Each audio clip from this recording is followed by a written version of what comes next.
My name is Daniel Stern. I live in Pittsburgh, Pennsylvania, and this is a story of the harrowing escape of my two parents from Nazi-controlled Europe. My mother's name is Frieda Meyer, and she lived in Essen, Germany, and my father's name is Edward Stern, and he comes from Budapest, Hungary.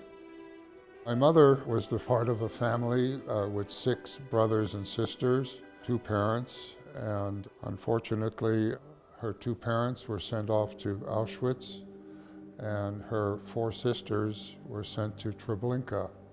These are 2 of the Holocaust victims of Hitler's maniacal pursuit of all things Jewish in Germany and then later on in all of Europe.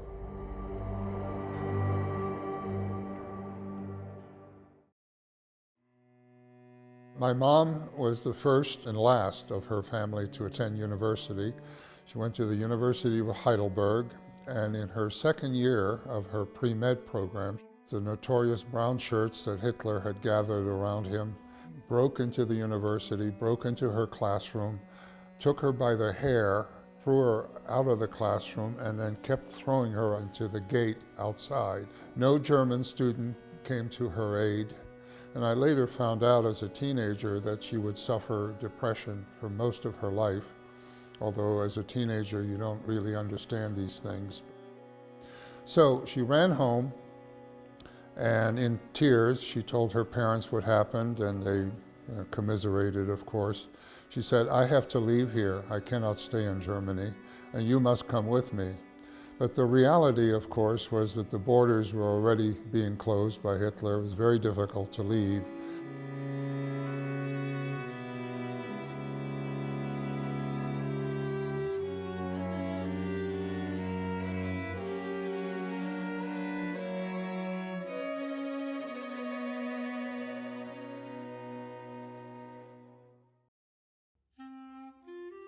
My mother made arrangements. She was lucky. They knew a German physician who had 3 kids.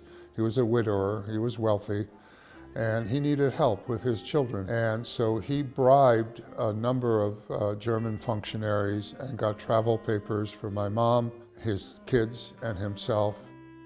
They went to Portugal. Why Portugal? Because Portugal and Switzerland were the only 2 countries in Europe that were neutral. So my mother, after leaving the doctor, got a job in the British embassy. Basically her job was to attend embassy functions. She was very attractive, and she became a very popular figure with the Nazis, with their parties, and her job was to get as much information that she could for them. They would drink a lot and speak openly. And she would relay all that information back to the British, and she was helpful in the war effort. My father is a much different story. He came from a relatively wealthy family. He was born in 1913 also in Budapest, and he was privileged. His father owned a major tannery in Hungary. And my father basically learned about the tannery business in his youth from his father, and this would become his business for the rest of his life.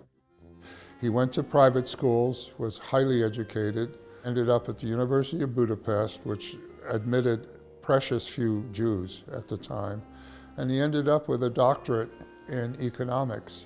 The tragedy of my father is that had he been able to stay in Hungary, his future would have been unlimited. Instead, in 1939, he was reading about what the Germans were doing in Germany to Jews, and he felt that Hitler was prone to go to war, and Hungary is right next to Germany, not far.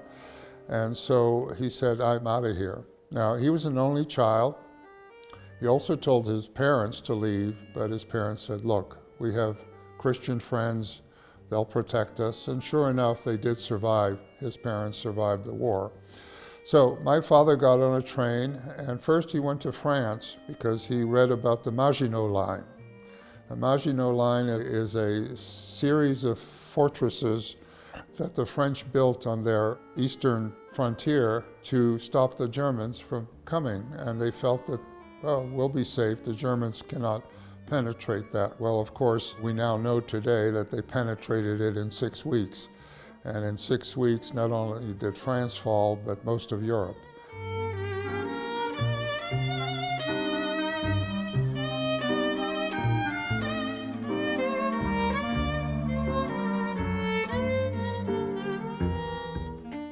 Luckily, my father did not stay in France. He felt very nervous about the Maginot Line, and he decided also to go to Portugal, again, because it was neutral. And he also gets a job in the British Embassy, and his job was to translate cables that came in from all over Europe and from the United States as well. My father was fluent in multiple languages. And one day at an embassy party, he meets my mother. And lo and behold, they fell in love, had a brief affair, and 4 months later, they were married in Portugal. They stayed a few more months with the British, but they asked the British to provide them with papers because they had no papers. And the next place they were able to get papers to was to go to Mozambique, Africa. Why Mozambique, Africa? Because Mozambique was a colony of Portugal. And why Africa? Because they felt that Africa would be the furthest place away from Europe, and Europe was falling apart.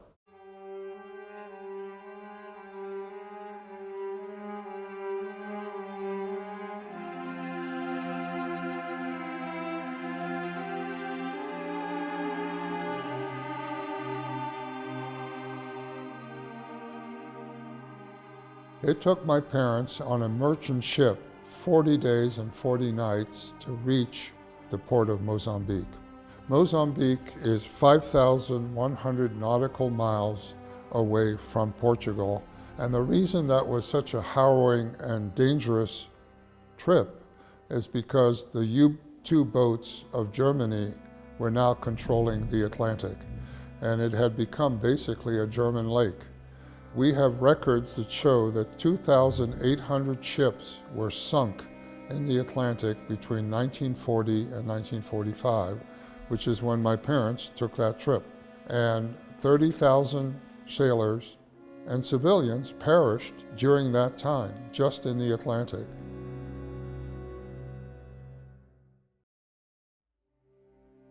My parents went to Mozambique, stayed there about 2-3 months, but there was really nothing for them in Mozambique. Their next stop was to go to South Africa. Why South Africa? Because Herbert, her brother, had immigrated some 5 years prior, and my parents decided to stay in South Africa. South Africa had a horrible political system called apartheid, the complete separation of blacks and coloreds from whites. Blacks and coloreds were not allowed to live in cities like Johannesburg. They had to move away, and one of the largest ghettos next to Johannesburg is famous. It's called Soweto. And my parents, frankly, were appalled by that kind of political system. My mother said, "This is Nazi Germany. This is basically an authoritarian government. I cannot condone it." And my father agreed, "We're out of here." And their next stop would be Palestine.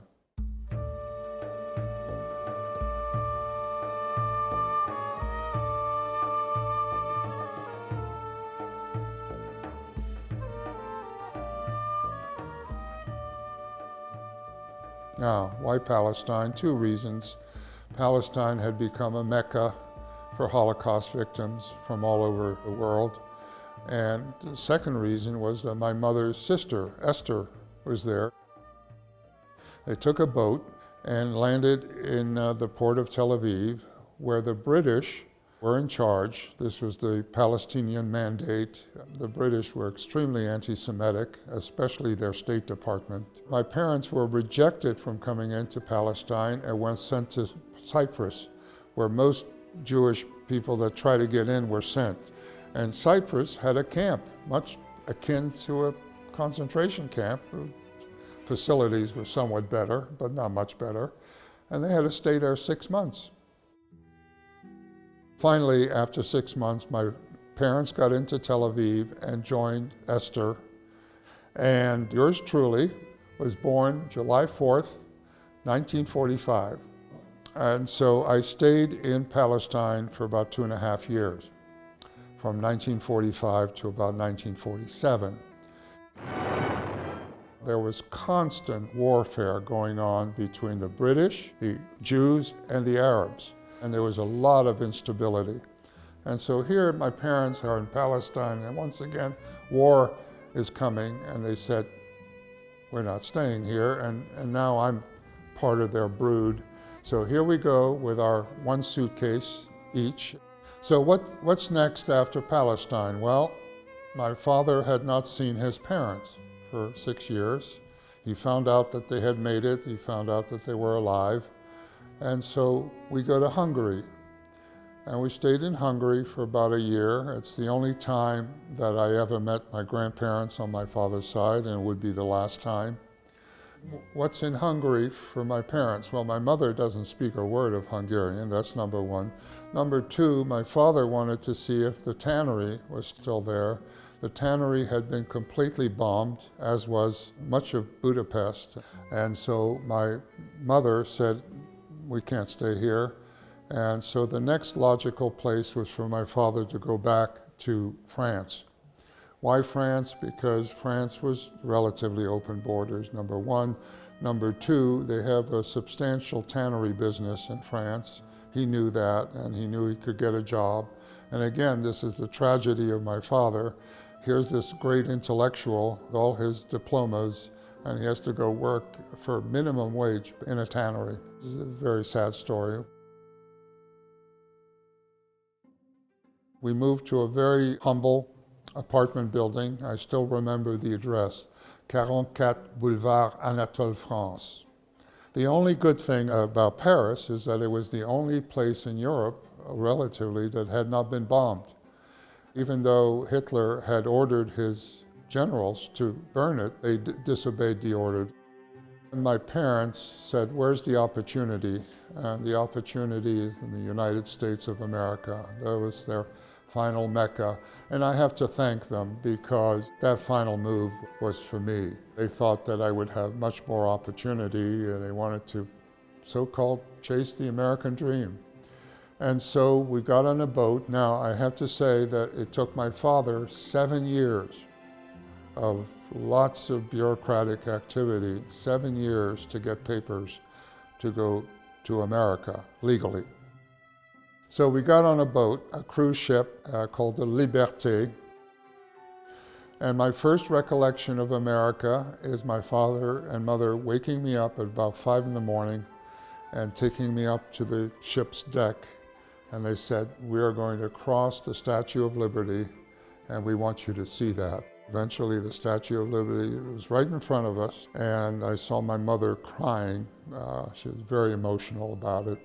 This was to be their last stop. And then as the boat approached New York, for the first time I saw skyscrapers. And so I had a big acculturation process to go through. I did not know a word of English. We moved to Brooklyn, took the subway, which is fairly new, and I have one story there. At the end of the subway was a poster, and there was a man squatting down with a mask and a glove, and I said to my father in French, qu'est-ce que c'est ça? And of course he had no idea, no clue. And luckily a passenger could hear some French and helped us out and said, this is Yogi Berra, a baseball player that plays for the New York Yankees, and I don't know what the Yankees were, baseball. And so these are all the things I had to learn. The fact that my parents survived was a bit of a miracle, and of course I would not be here had they not survived that particular trip. So this is part of their harrowing trip from place to place, from Portugal to Mozambique, Mozambique to South Africa to Palestine, Palestine to Hungary, Hungary to France, each time with one suitcase to their name, and finally their final stop in the United States of America. I was naturalized at the age of 18. Previous to that, the only document I had, state-wise, in terms of belonging to a country, was my birth certificate, which is in Hebrew.